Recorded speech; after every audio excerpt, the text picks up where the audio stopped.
نقطة واحدة على اللي صدقناه وآمنا بيه في عز ما كان كله بيقول مستحيل. السلام عليكم ورحمة الله وبركاته مشاهدينا الأعزاء. من الكورة مع عكاشة.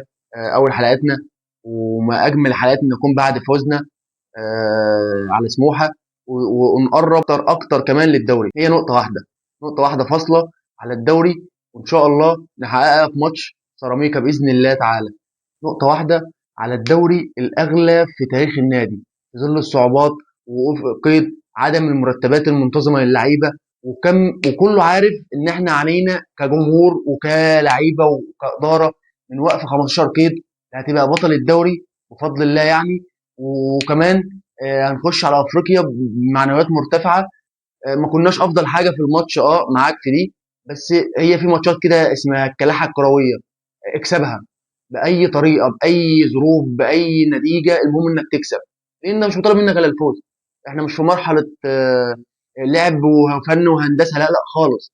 احنا عايزين نكسب. احنا شفنا الماتشين اللي فاتوا اهو، يمكن لعبنا كوره كويسه في ماتش انبي وماتش الاهلي، بس ما خدناش حاجه. خسرنا ماتش تعادلنا ماتش، لا انت اكسب. اكسب باي طريقه باي اسلوب باي طريقه لعب اي حاجه. فقدنا عناصر مميزه، وكنا في الشوط الاول ما كناش افضل حاجه. احنا اول كوره شيطنا على الجون كان في الدقيقه 30. دي كارثه لنادي عايز ياخد الدوري، نادي هو اصلا اول الدوري. فما كانش طبيعي الشوط الاول بصراحه، واحنا بقالنا 3 4 ماتشات بنضيع الشوط الاول في تجارب وحاجات. ماشي، كان في لعيبه فيها شكه اصابه زي بيزيرا، وفعلا اللاعب مصاب ونزل.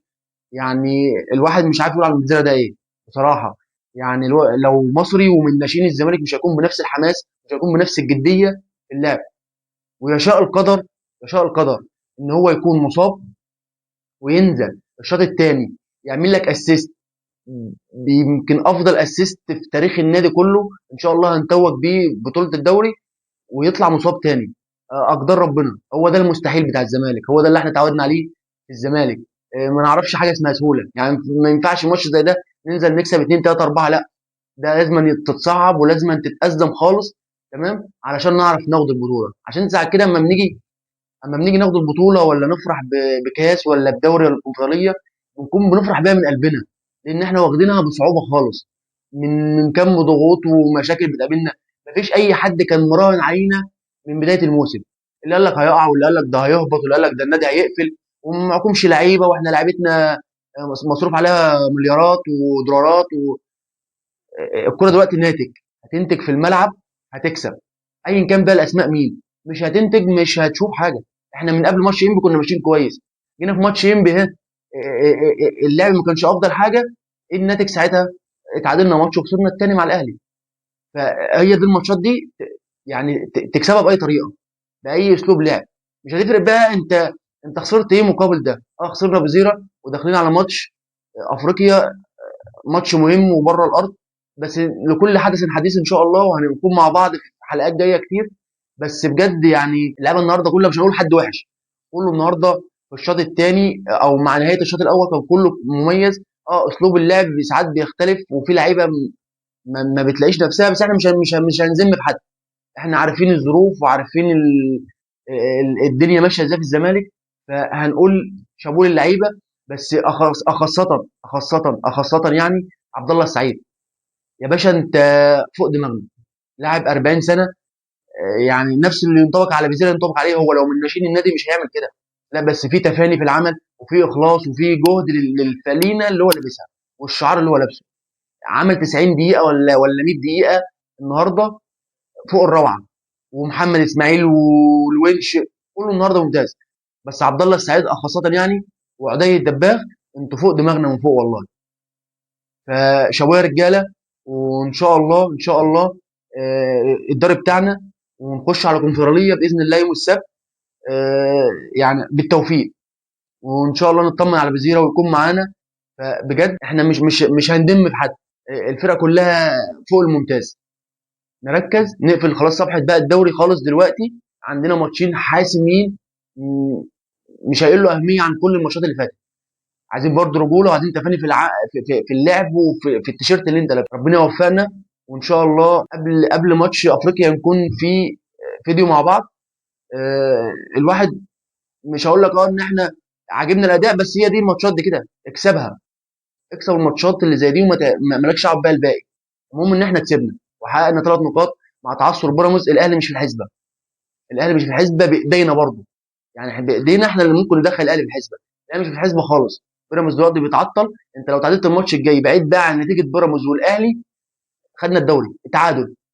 يعني برضه الموضوع لسه ما زال في ايدينا، مش مستنيين هدايا من حد، مش مستنيين هدايا تاني من حد.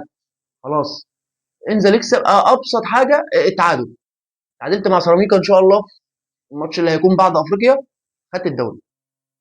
مش عايزين بقى اي حسابات ولا اي تراخي ولا اي حاجه. نقفل صفحه الدوري دلوقتي خالص. تمام. من بكره هنسافر الجزائر، يبقى في تركيز للماتش وفي راحه معنويه جديده ونضخ تفاؤل. وان شاء الله برضو جمهوركم هيكون وراكم هناك وهنا. وفي ماتش سيراميكا باذن الله برضو، يعني الملعب لو هيتقفل هتلاقي الجمهور كله في الملعب. فبالتوفيق يا رجاله، وشابوه بجد لكل اللعيبه النهارده. مش هنقول حد وحش. كان في غلطات وكان في حاجات كتير، بس هنعدي. زي ما بقول لك المكسب بيعدي كل حاجه. بالتوفيق في اللي جاي. وان شاء الله ماتش افريقيا باذن الله يعني نطلع من هناك بنتيجه كويسه، ونرجع هنا بروح معنويات عاليه مع الجمهور، مع النتيجه الايجابيه اللي هنحققها بره. بفضل الله يعني هتكون البطوله بتاعتنا. ومش بعيد عليك يا زمالك، انت عارف ان احنا بتوع الصعوبات. احنا ما ينفعش ناخد بطوله كده بالساهل، لا خالص. ممكن نفقد لعيب قبل بطوله، قبل ماتش مهم او قبل نهائي، من وقف القيد، من مشاكل لعيبه، من عدم سداد ديون اللعيبه. هو ده الزمالك.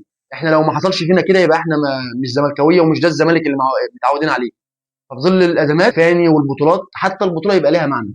مش عايزين حاجه تيجي بالساهل، بس المهم ان هي تيجي عشان خاطر الجمهور اللي بيجي من كل مكان في الدنيا عشان يحضر ورا الزمالك. من شباب لناس كبيره لشباب كله، كله في خدمه الزمالك. فالف مبروك لنا جميعا، وان شاء الله نكلل المجهود ده بماتش افريقيا بره، ونرجع بقى هنا براحه معنويه مرتفعه وبراحه بال. نقدر نكسب افريقيا، وان شاء الله ماتش سيراميكا هيكون بعد افريقيا نقدر نكسبه باذن الله. فمشكورا، واتمنى يكون الفيديو عجبكم. ولو وصلت معايا بقى لحد هنا، متابعه لاخوكم لسه جديد بقى، فاتمنى الاقي دعم. تمام، ولايك، وننتظر بعض في جايات كتير باذن الله. مبروك لنا تاني، وان شاء الله ان شاء الله الدوري والكونفدراليه زملكاويه باذن الله.